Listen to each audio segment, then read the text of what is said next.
Bom dia, gente. Vamos para mais uma aula de geografia. Hoje nós vamos trabalhar o capítulo 14, recursos naturais e fontes de energia. Então, nesse capítulo, serão estudados os recursos naturais renováveis e não renováveis, bem como as fontes de energia e a relação do uso de tais recursos com o desenvolvimento sustentável. Então, nesses temas abordados, nós vamos ver a valorização das práticas sustentáveis, tais como a reciclagem. Então, quando a gente promove, quando a gente analisa essas diferentes interações entre sociedade e natureza, a gente vai vendo e vai baseando na distribuição dos componentes físicos naturais que este capítulo vai nos contemplar. Então, vamos ver aí os recursos naturais. Nós vimos que os recursos naturais é um conjunto de elementos encontrados na natureza que podem ser utilizados pelo homem. Então, como a gente pode perceber, os seres humanos eles encontram na natureza os recursos necessários para produzir tudo aquilo que eles necessitam para a sua sobrevivência. Então, é isso que nós chamamos de recursos naturais.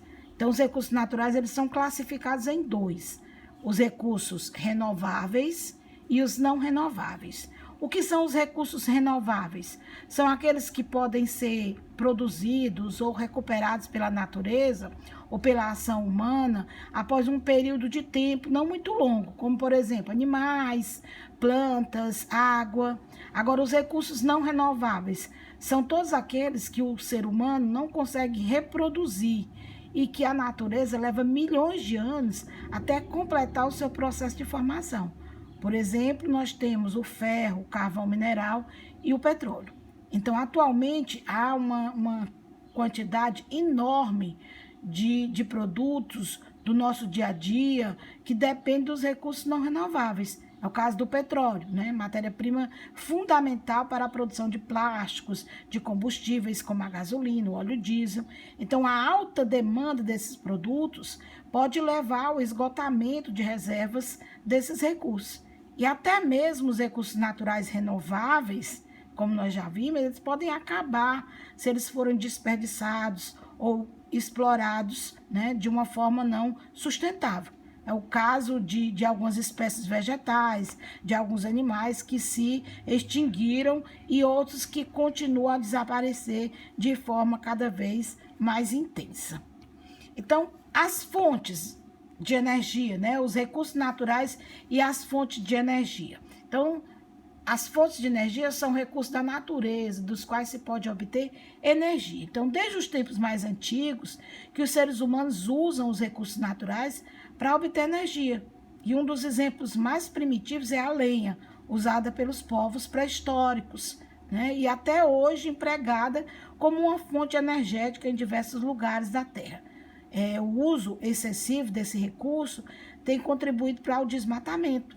Então, atualmente, porém, para a obtenção de energia são usados mais intensamente recursos naturais não renováveis, como o petróleo, o carvão mineral, o gás natural, o urânio, né, que é energia nuclear ou atômica. Então, alguns desses aí são usados para a geração de energia elétrica, produzidos nas usinas termoelétricas, e outros para movimentar todo tipo de veículo.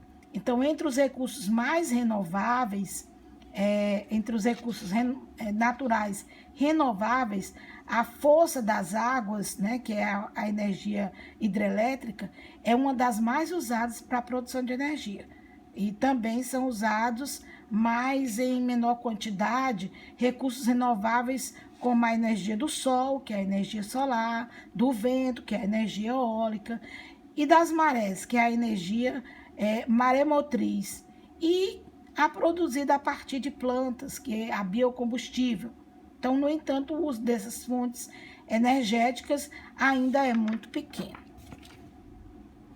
Então, o petróleo, né? Como a gente já falou, que é uma fonte que atualmente o petróleo é a principal fonte de energia do mundo, né? Ele também é um componente básico da fabricação de mais de 6 mil produtos, né? Para ser aproveitado pelos seres humanos, o petróleo bruto é extraído dos poços, eles precisam ser refinados. E nas refinarias, né, como a gente pode ver aí, nas refinarias, o que acontece? Ele é transformado em alguns produtos e em matéria-prima para diversos fins, né? Para diversos outros. Então, a partir desse minério, são processados vários outros subprodutos utilizados como fonte de energia, como a gasolina, o óleo diesel, querosene, além de eletricidade para as usinas termoelétricas. O carvão, né? O carvão mineral. Nós vimos que há milhões de anos, vegetais mortos foram sendo enterrados, comprimidos por muitas camadas e sedimentos no interior da crosta terrestre. E eles endureceram lentamente, formando os depósitos de carvão mineral, né? E quanto mais antigo o carvão, maior é o seu poder calorífero, né? Ou seja, a quantidade de calor liberado na sua queima. E, consequentemente, maior é o seu valor comercial. Então, a exploração das jazidas de carvão é feita em mais de 50 países, o que contribui para que o combustível seja também o mais barato. Então, a exploração do carvão mineral é feita de duas formas. A céu aberto, né? Quando as camadas de rochas que contêm o mineral estão perto da superfície e a exploração do produto permite o uso de máquinas com maior capacidade de extração, né? O que barateia o custo, e em minas subterrâneas, quando as jazidas de minerais se localizam a maior profundidade e a extração do produto exige muitas instalações, dando tanto na superfície como no interior das minas, o que torna o produto mais caro. Aí vem o gás natural. O gás natural é frequentemente encontrado com o petróleo, né? Por se formar do mesmo modo e por se acumular do mesmo tipo de terreno. É chamado de natural porque a natureza o formou, né? Então, a origem semelhante à do petróleo, a diferença é que ele pode ser usado sem necessidade de refinação. Quer dizer, por volta de 500 a.C., os chineses já usavam esse tipo de gás natural para iluminar os templos. Então, esse gás era transportado em canos de bambu que antecederam os gasodutos que nós conhecemos hoje. Atualmente, esse produto é empregado na geração de energia das usinas termoelétricas e também como combustível de veículos, chamado de GNV, né? A sigla aqui para gás natural veicular. E nós temos aqui a energia hidráulica, né? As hidrelétricas. As hidrelétricas, elas são responsáveis pela maior parte da geração de energia elétrica do Brasil, por exemplo, né? Diretamente diferente do petróleo, do gás natural e do carvão mineral. A água é uma fonte de energia renovável, o que diminui o risco de esgotamento. Então, a origem da energia hidráulica na água, que gira nas turbinas das usinas hidrelétricas, gerando energia, né? Então, no início dos anos 2000 e também até 2015, houve graves secas no Brasil e isso diminuiu muito o nível da água das barragens hidrelétricas, prejudicando muito o fornecimento de energia gerada por essa fonte. A energia nuclear, né? Nós temos aí, a gente mostra que ela pode ser produzida através das reações de fissão ou fusão. Fissão é nuclear, é urânio. Então, a energia nuclear ou atômica, ela é produzida nas usinas nucleares por meio da fissão. O que é a fissão? A fissão é uma reação nuclear espontânea ou provocada, em que um núcleo atômico, geralmente pesado, se divide em duas partes de massas semelhantes, liberando aí grande quantidade de energia, né? Então, no caso aí, essa fissão do núcleo do átomo do urânio. Então, atualmente, ela produz cerca de 15% da energia da eletricidade mundial. A França, a Bélgica e o Japão estão entre os países mais dependentes dessa energia nuclear no mundo. Sua grande vantagem é produzir eletricidade sem emitir gases do efeito estufa na atmosfera.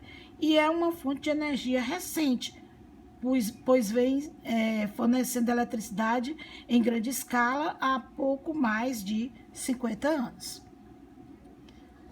E aí nós vamos ter as fontes alternativas de energia, quer dizer, no mundo todo é muito grande a dependência de fonte de energia não renováveis, né? Como a gente já viu. Isso traz alguns problemas, como o risco de escassez de recursos naturais, de energia e sérios danos ambientais. E para resolver ou amenizar esses problemas, existem as fontes alternativas de energia, como a eólica, gerada pelos ventos, a solar e a orgânica, obtida através de outros tipos de fontes, né? Como nós temos a partir do bagaço de cana, de açúcar, do milho. Então, essas fontes alternativas de energias, elas são usadas mais amplamente para reduzir os problemas ambientais, né? E evitar um provável esgotamento de recursos naturais, certo? Então, nós temos aí a eólica, né? A energia eólica, que é aquela que é produzida através da força dos ventos, né?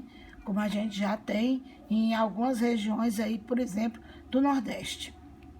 A solar, né? Nós temos aí os painéis fotovoltaicos, né? Que transformam a luz solar em energia. Também é uma energia alternativa, né? As vantagens desse tipo de energia é muito grande, né?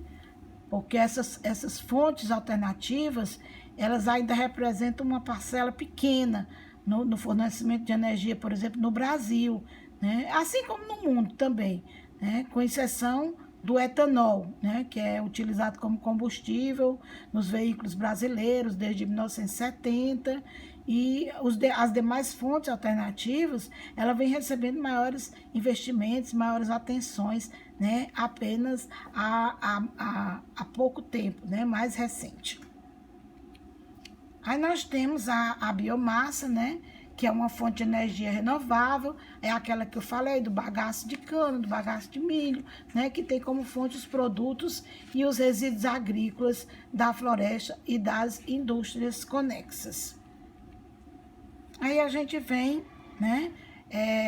Falando aí sobre os resíduos sólidos, ou seja, sobre resíduos ou lixo, que muitas vezes a gente denomina-se lixo os restos das atividades humanas, que são considerados pelos geradores como inúteis, né, indesejáveis ou descartáveis. Porém, grande parte dos materiais que vão para o lixo podem e devem ser reciclados.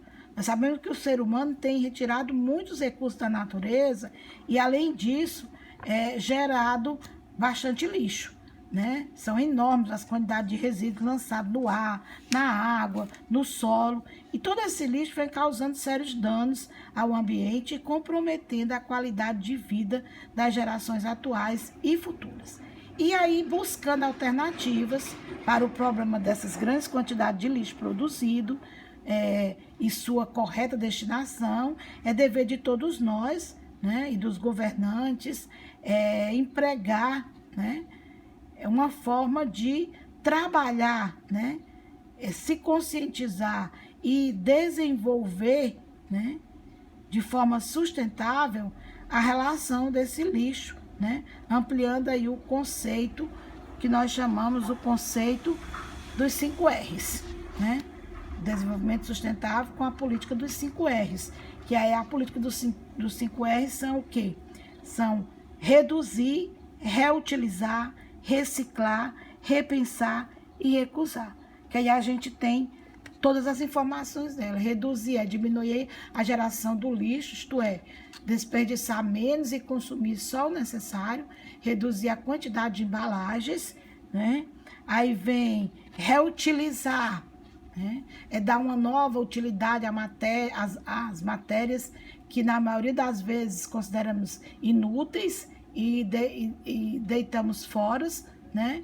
deve se reutilizar sempre que possível. Aí vem o reciclar, né, que é transformar algo usado em algo novo por meio de processos industriais, né? Aí vem o repensar, que é refletir sobre os processos socioambientais e de produção, as matérias-primas, condições de trabalhos e distribuição, e o recusar, né, que é evitar o consumo exagerado e desnecessário, recusando produtos que causem danos ao nosso meio ambiente, que só assim a gente está trabalhando para fazer uma política sustentável. Obrigada e vamos para as nossas atividades.